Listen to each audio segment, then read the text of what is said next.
syndicats sont trop puissants? Non, ils sont pas puissants, justement, ils sont assez faibles d'ailleurs, ils sont faibles.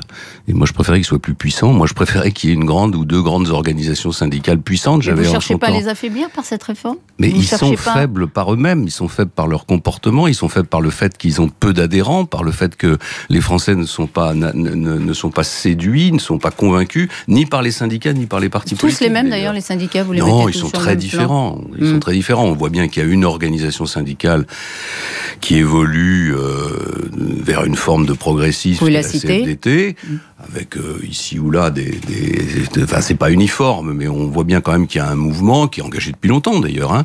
Et puis il y a une organisation syndicale qui reste accrochée à des dogmes et à des conceptions. Là, c'est la CGT. Oui, et alors qui a déjà réagi négativement d'ailleurs, notamment lundi.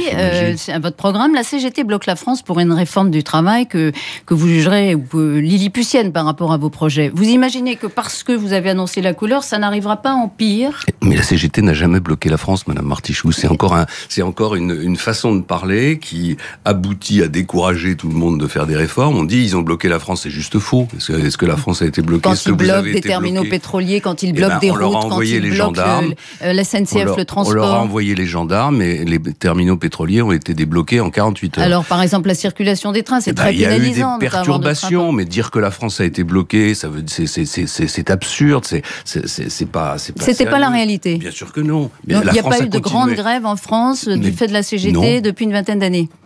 Je pense que les dernières grandes grèves... Vous vous rappelez quand vous étiez ministre des Affaires sociales, j'ai eu droit à 2,5 millions de personnes dans la rue, ce qui ne m'a pas empêché de faire la réforme.